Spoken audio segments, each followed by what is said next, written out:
I was really hoping. I'm really glad on that, Miles, and it's meant to be simplified. So I want you to be able to understand it. Like it's purposely like that, but I think it's cool because I I like the idea of instead of it being like 20 where there's a limited on I wanted that critical success and failure can be there, but not that often. And I like that it's a simple dice system that works for every area of the game. So you don't got to break your fucking skull. Like you got to use a skill. If a dice roll is required, it's versus target number. Simple roll that or above. If it's against the armor attacking, that's a target number. Roll that or above. Like everything is target number. Roll the target number above. The whole game is purposely simplified like that. There's only a few small areas like basic stuff that you would know as a D&D guy. And so stuff should be relatable to you on purpose. So I've taken my own personal real life, my own inspirations for the stuff and put it into the game, which is like damage is pretty straightforward. It's only 2 dice really that you got to mainly have because 2 D10s can work as a D100. So you only need D10s and D6s to play the entire game. And the D10s and D6s separate from the D100 cover duration, damage, stuff like that, right? It's really straightforward. There's the odd spell or like spell that will work where instead of rolling a D100, you might roll like a D10 and say 1 to 5 is this, like 6 to 10 is this, right? The odd one, but it's still just using the 2 main dice. And that's on purpose. You don't need a shitload of dice to play the game. Simple D6s and D10s, 2 of the easiest dice to get out there for anybody. So even if you don't got the odd D12s or the D8s, D10s and D6s, I've purposely made it this way because they are the easiest to access. There's tons of D10s because just for a variety of reasons. And I had to learn that too when I was putting this all together. Like D10s, there's like more D10s mass marketed than just about any odd dice outside of D6. And I was like, that's cool. So I don't bother. It's like I just looked at the game. Do I need all these other dice or would I be doing that for no reason? Because I agree with the criticism out there. Are you just making something for the sake of making something? Like, does it really help with the game? Does it do something or are you just doing it to do it? I put that principle on myself. I don't want to just add something unnecessary just to do it. Like, it's just like worry about quality and the way it functions. And if I don't need the D8 for something, I don't use the D8. If I feel the game doesn't need a D4, I don't use a D4. So that's why I said, in reality, what do I need? I need this, and it's straightforward. And it's definitely my inspiration from being an old school gamer too, simplifying the dice system. The initiative rank system I find to be really well worked out because you can really the players will always beat their opponents like if they have better ranks, and if they do tie ranks, it's easy just to look at the agility scores, see who's got a higher one. You go first and you stick to once you're in that rank system of initiative, you know that for the rest of the fight. You're not going to rehash. And only adjustments to damage or adjustments like that might lower your rank during the fight would change the following round. Like, okay, next round, because of your speed, your situation, you're not able to go first next round. Well, fair enough. Then you make an adjustment. But once you know the lineup, you stick to it. And it's simplified on purpose. Combat is very simplified too. So you can do multiple actions, but there's not so many actions that are ridiculous. This balanced out against the monsters too. They don't got a bunch of actions either, but the actions are cool. There's lots of actions with the class focuses and stuff like that. Lots of magic you can use. You can do all kinds of things in the game. But say movement. I want to speed up combat. So it's move, action. And so I don't care like if you move 30 yards, but you can move 60, but you move 30 and do action. That's it. That's what you're doing for this turn. You can be like, can I move the other 30? No. But that's the same for the monster. If it moves up and it only needed to move 20 yards and attack it doesn't get to do all these other things as well. And that's where I said to myself, I lean into realism in a lot of parts of the game. But I preached over the years that we should never be ashamed that what we do is a game as well. It doesn't mean I want to kill the feel or kill the fun of the game. I don't want it just to be an MMO, but there's a balance between realism and then accepting some gamey elements for the sake of the experience overall being better. And some of the things I did for fighting is to speed it up while still keeping it very creative, giving you more hit points, which I preached for years is something old school could have done. I give more hit points so the fights can be a little bit more thrilling and last longer. But there's not 3 saves you got to make if you get down to like 0. Like if you hit 0, it's like, dude, okay, you can roll a roll to try to resist death. But if you fail, you die. And you can be resurrected, but there's a limitation. You can be resurrected twice. And if you try a 3rd time, the gods will not allow it. You'll be cut off. So potential, and there are so many rules to being resurrected too. Like you have to have an intact body. So if you say you fail to resist when you're going to die, you die, right? If you fail again, you get a second roll, but it's not for living. It's just to see if you can be resurrected. And now, if your body has been thrown into lava and it disintegrates, there's no second roll. Your body's completely gone. You cannot be put back together. But if you're Humpty Dumpty, and no matter what damage your body has taken, you can be resurrected. Well, first off, before resurrection can happen, somebody has to put your body back together so you can even be raised back to life. And then you go through the raising process. But you got to pass that second roll just to get that. And then you got to have an intact body, and there's a limited amount of time that you can be resurrected. You can't just be in the shape for weeks. There's a limited amount of time. Even when it comes to using magic in the game, there's a limit to the amount of times you can cast spells per day. It's not really a limitation. It's just like, here's what happens. There's some backfiring effects, but here's what else. The more you cast, you can draw in these monsters that will be attracted to magic. And so if you cast too many spells, they're coming for you. And it can even get to the point where you can kill yourself with casting too many spells. So there's limitations on spell casting on purpose. Magic, it's not extreme old school. Like it's not like blow up in the new school. You can't cast something 50 times. But like it's like you're not just limited to casting one time for certain things. But if you cast like 3 times, you start playing a gambling game. So if you cast like 3 times in a day, like now you're on the edge where if you continue forward, now you're gambling. So after you hit a certain point, you gamble for every other spell you get to cast. And that's on purpose. Now in the Skullhorn game, there's also some other cool rules I have for people that like, first off, I have miniature rules. It's very basic. It is set up to be very basic on the miniature rules, but it's almost like my rules work for theater and miniature.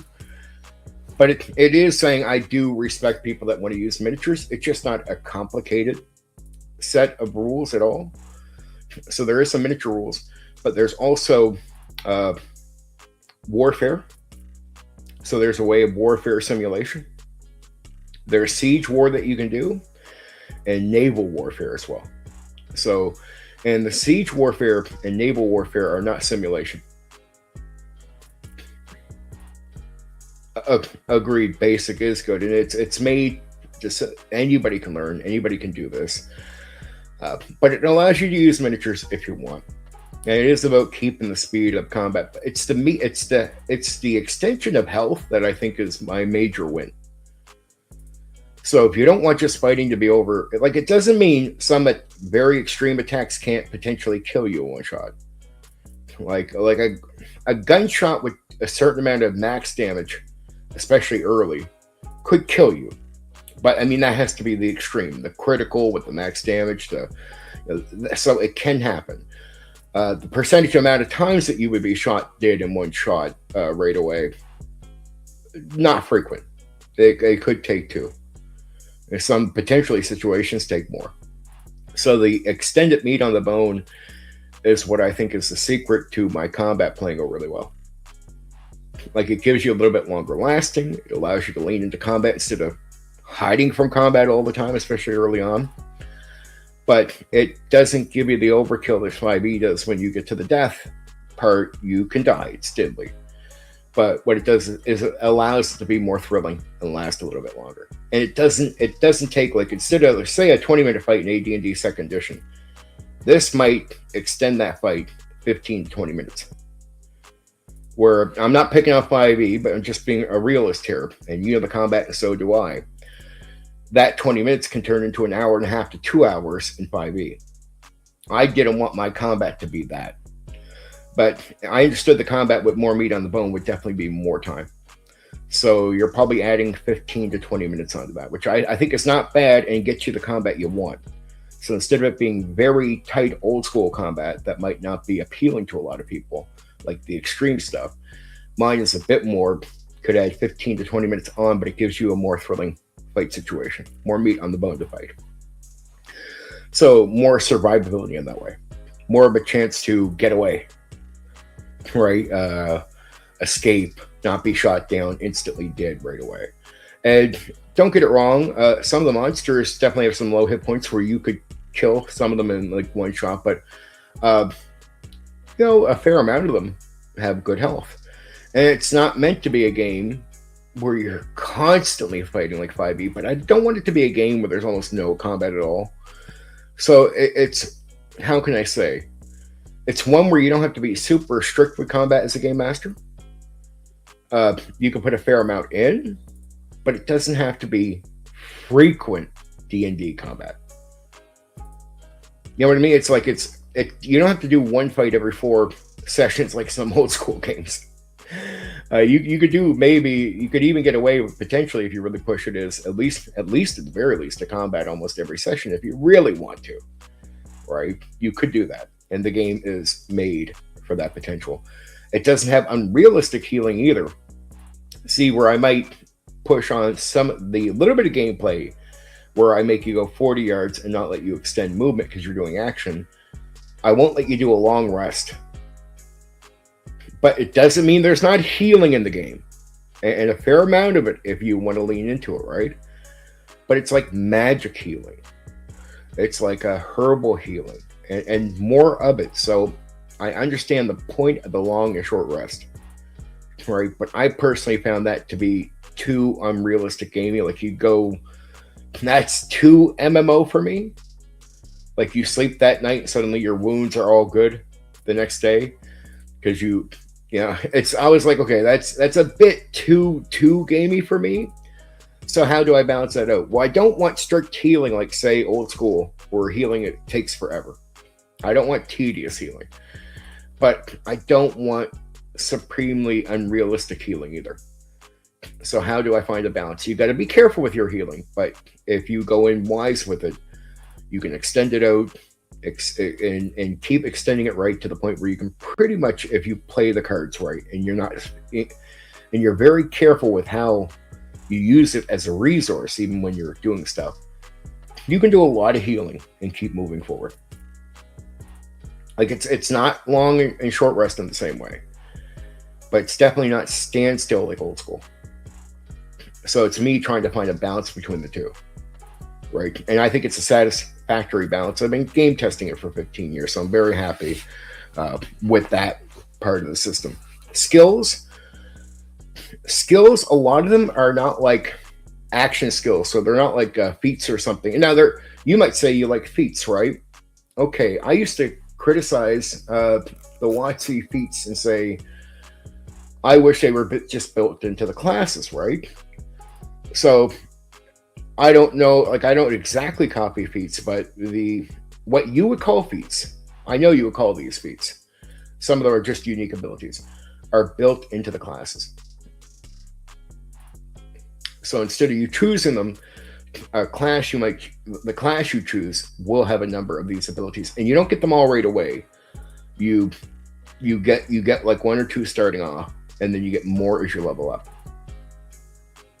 And the game is made for high levels. So I get the leveling system pretty good. And the way XP is reported, it's rewarded. It's not rewarded by monster or even by treasure in the way, say, D&D does, but I do XP, experience points and levels. XP is rewarded not on, say, how much treasure you have or the monsters you defeat, but on what you do in the game. So social interaction that's beneficial to your group, there's XP that you get. You can get XP on treasure, but it won't be like, oh, you got 100 gold, so you get this much, and you only got 50 gold. No, it's just like, if you get certain treasure, you get a certain amount. Like, it's just set that way. So it's a lot of different incentive, a lot of different areas where you can earn XP, because I know that XP is incentive for gameplay. So if XP was all combat, you would do a lot of combat to level up your character. That's incentive. You'll aim towards where you can benefit your character. If I make it that you can benefit your character in a variety of different ways in the other gameplay formats as well, then social interaction becomes very effective for you as a player, because you can gain a lot of XP just from going around talking to people. And I want that to be a thing. Like, I want that to be a real thing. Right? So I did that. So XP is pretty straightforward. I think the game is wonderful. My setting for Skullhorn is vast, huge, and great. The groups in the world, I think, are fucking awesome. I think everything is awesome. I ran it for 15, I've game tested it for 15 years. Very happy with the outcome. And then I got some new rules coming. So I got the rules, now everything we just talked about. And then I got that. But I'll go back to Siege, Warfare, and Naval Warfare. The warfare, the simulation part is just an overall war. So you can simulate war. It's not like you play out the whole war, but you can simulate it. But you can play out a siege warfare. Like, so somebody's coming up on your fucking base or your fort or your town and sieging it, not like a just all-out war. That part you can actually play out, with the trebuchets and everything else. Naval warfare is also detailed. So you can actually get on a warship and then go to war with another warship. Like, for real. And it's all the rules are there, cannons and everything in attack, but even the way the ships take the damage and how they sink in detail, how they fall apart, right? What parts of the boat you can explode. So very nerdy stuff on that stuff, right? And then there's like 80 fucking monsters for the game. So with the whole package, you get the Skullhorn thing, you get the 80 monsters, and then you get the entire game with like great combat. Skill use is great. Lots of magic. You can play psionic type characters. You can play what you call like I call them in my game, they're like mages, basically people that can just cast magic without a book, right? And then there's actually separate spellcasters that use a book. So there's wizards and mages that I actually count as separate. And there's thieves and warriors. Or not thieves. What am I saying? I'm thinking D&D mind here. Rogues and warriors, right? And what you do is when you go to make your character, there's a variety of different types of, races you can play or whatnot. Definitely unique to the game. But when you go to make a character, you'll do your, you'll set up whatever ability scores are in the game. You'll set up all that. You pick your race. When you get to classes, you'll have an initial class you could pick. You can either be a warrior, a rogue, a wizard, a mage, or a psionic character. After that, you pick a class focus, which is the class focus has defeats, but it also is, to me, the class focus is what inspired them for me was kits from AD&D 2nd edition. So what they do is you play a warrior, but here's now your kit for this, which gives you a lot of good direction on roleplay. Like, you'll automatically know who you are, what kind of character you are. So it gives you a lot of easy direction for you to understand, okay, my guy is this. I'll go, like, you'll know your potential options from there. It makes it easy. It's not like a bad limitation. It's more like a helpful direction. It's like, I have a warrior. What do? I don't know. But if you're playing a specific type, like a class where you pick your class focus, that gives you way more direction on having some sense of who your character is even before you get into the game. And then there's even social interaction rules. So I have all the social interaction rules written out. And then magic items. Holy shit, because it's a medieval fantasy version. We're talking about Skullhorn version. There's a shitload of magical items. Just a massive amount of magical items. Right? And there's guns. And it really is just, if you want to play in a part of the world that has more guns than not, you can do that. If you want to play in a part of the world where there's going to be a limited amount of guns, or your game master doesn't want to have a lot of guns there, you can do that. So it becomes more freedom of choice for the GM, because I made Skullhorn as a gamer's place, meaning it's made for the game master to be able to say, if the game master looks at it and he says, do I have to adjust this to run one of these 1,000 possibilities? I go, no, dude. The world is so huge, so vast, and so much unknown about it on purpose, that whatever you want to do, you can do here.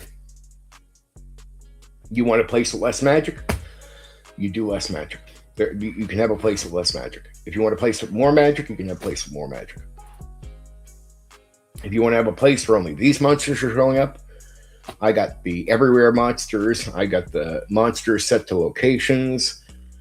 I got a crap load of everything. And I have the type of monsters that are, like, say, everywhere monsters that you can use to make sure they're always good for challenging. And then my monsters also are made to be upgraded. So you don't have to have what I would call, say, like a level 1 monster type of situation.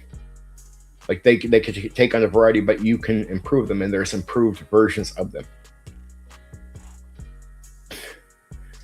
And yes, I even give all the details for making up your own. So I give you the stat blocks, as you would say, right? I give you stat blocks. I give you all the information you need to make your own monsters. So if you ever had your own ideas and you want to say, man, it'd be nice to add a monster here, well, you can definitely go look at one of the monsters already made to see what might fit. But there's also stat blocks that you can go check out and take one of those and go, yeah, he'll be this. It's based on sizes and levels, right? So there is sort of like a stat block for monsters. And it's old school D&D would not have that, but I do sort of take, I do have a, where it's lined up, certain stat blocks are made to go against certain level characters on purpose. So old school, you could take goblins and guess that they would be good against like level 1 to 2 to 3 characters, right? Guess. It doesn't exactly tell you that that's going to be the case. You just usually look at the stats and line up what you think will work against things. It's more about like figuring it out. Where new school WotC has stats that are made to go against certain levels, stat blocks. Well, I do it my own way, but it is stat blocks, and I do have a system for encounters. So it will actually tell you what stat block levels are good against what level characters and how many. So it's like this can take on this many characters, right? Or characters can take on these many at this level. So it's really organized for the game master. They don't have to guess their way through setting up encounters. They can look at the encounter setup and just sort of go look at the options for the monsters they have, which is like 80 out of the box. And they can make their own even, right? And set up any monsters they want for the game. I think the game is excellent. It still doesn't have the perfect look, the mint look I want to have for it. I can definitely, that's what I'm going to improve now. But overall, I think it's a great game. And Invasion, the modern day one, oh man, I'm so happy with that. I'm so supremely happy with that. I can't tell you how happy I am with that one. That one I'm super fucking happy about. The modern day one works way better than I ever thought it would be. And it has every modern day thing you can think of in the game. And it's fast gameplay for action. So if you like the idea of like shoot them up, throw grenades, shoot rockets, and the idea that you might be a bit fantasy, like just imagine you're fighting goblins that are like have machine gun shooting at you, or mechs. There's mechs in it. There's all kinds of things I have in that. I call it modern day, but you got to think of it like it's modern day with a twist. So think about like an apocalypse, but not a nuclear one. There's a backstory to why the world breaks down the way it does. But also so much time goes by. So even though it doesn't start in the year, like say 2000, starts in the 90s, you got to like so much time goes by, so some technology has advanced. But it's not advancing from the starting point of the year 2000, it's advancing from the starting point of the early 90s. So when I say it's a modern day game, it's 90s, I don't really mean you're in the 90s. I just mean that don't count what we already had in the year 2000. Count what we had most likely in the 90s. That's what I aimed at as a starting point for technology when I was making the setting. And then I advance from there. So time has passed. They do got new stuff. There is new shit. There is even an android army. AI. Oh my. There's aliens. A legit group of aliens that are fucking vital to the whole setting.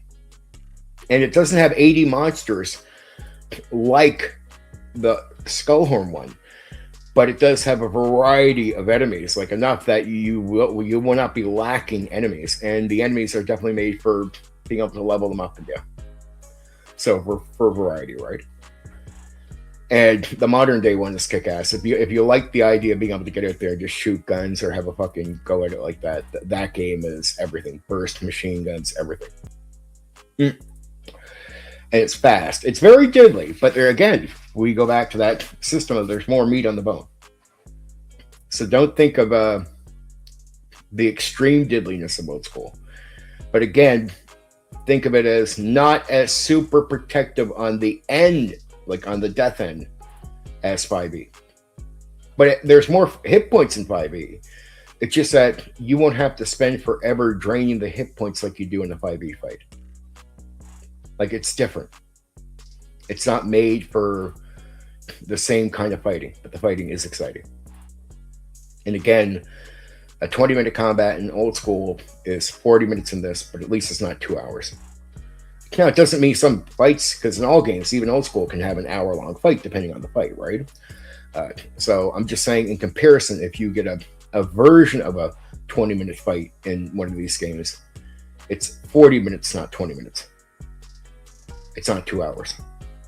It doesn't mean all games, including these games, can't have long battles. But the long battles, I hope, are just fucking thrilling and interesting and not boring. And there's no guarantee that if you're playing, say you did play a fight in the Neo TTRPG system that takes over an hour. At the 1 hour mark, I guarantee, in most cases, you will for sure still not know who's going to win the fight. So you won't be like, man, we got to kill another 20 minutes and take the hit points off these guys. You won't think that at all.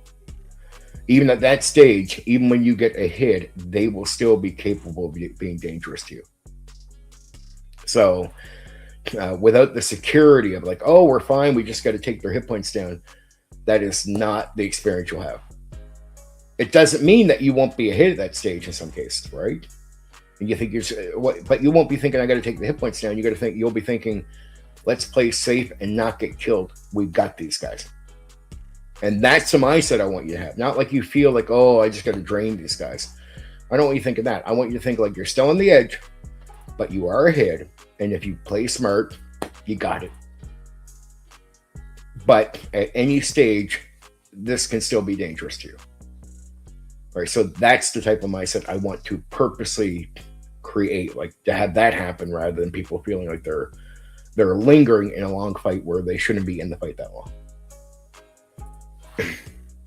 Now, there's some epic battles and some outrageous enemies. So at higher levels, all the gloves come off, dude. I don't promise anything at a certain level. At a certain level, the combat and situations become fucking outrageously epic and potentially very epic.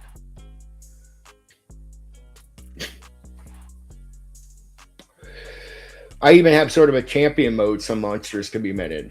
If you meet, it's not even magical. In some cases it is, but some cases you can just sort of apply it like, that guy could be a champion. That monster can be a champion version, and their stats will be fucking supreme.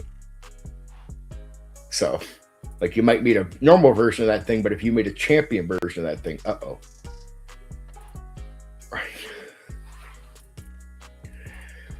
It's just that you're running into a special version, and they can only be in champion mode for so long. So champion mode is always a limitation thing. It's not like you're meeting a champion, but you'll meet a monster, and the monster might choose to, or already be in, for whatever reason, champion mode. And if they go into champion mode, that just means their stats get bumped up. But that can also mean if you can normally defeat this monster on paper at a certain higher level, okay, cool. But if that monster can go into a champion mode, that fight can change.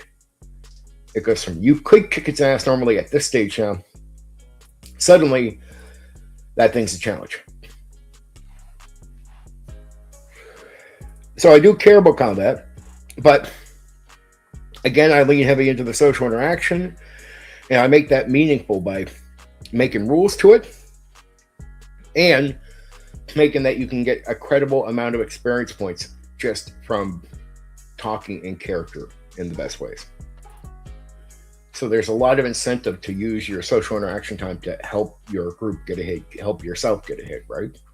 Do things that are beneficial to you. It's all good. And I don't bother preaching. I don't think I need to preach character development in the game. The game does mention that it matters who your character is. But I sort of take the approach where the class focus, the focuses of social interaction, and caring about who your character is, which is mentioned enough times in the text, that it makes the point for me. So there you go. That's it right there. I do have some family visiting today, so if you do hear someone in the background, sorry about that. But there you go. There's some good old talk with my Neo TTRPG system, which I think is a wildly fun game on both Invasion and Skullhorn. I find them exciting.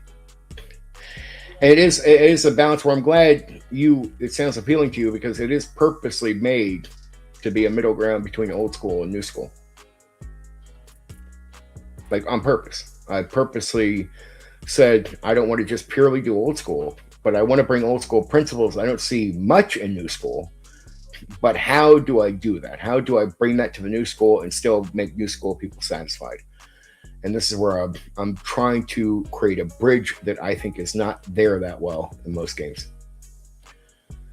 So I think even the early 2000 games, a lot of them are still old school, like old school in gameplay. So there's not a lot of bridging between what I would call, say, 5e people, especially, which is a big portion of the audience or the people playing the games, and what we call old school gaming. And so this system is meant to be a bridge between the two. There you go. So, of course, I hope that sounds all appealing. It's a lot of options in there. And it won't be confusing options. They're just options to... it's not like a mess of options. There's only so many different types of races you can play, and the class focuses. Well, there's so many for each type. But that's just to make sure it's not so much about trying to overkill you with options. It's just trying to say there's a lot of different experiences you can have with the game. So it's not, there's not like 10 class focuses for each thing. There's only so many for each thing. Right? And I've revised them. So there'll be a few less coming with the new update. But that, I would say, I would advise people to go with the revised version and just get rid of the old stuff. On purpose. On purpose, I dropped some things, and I refined the other things on purpose. Right? I did some game testing just to make sure all that works well. So I'm very happy.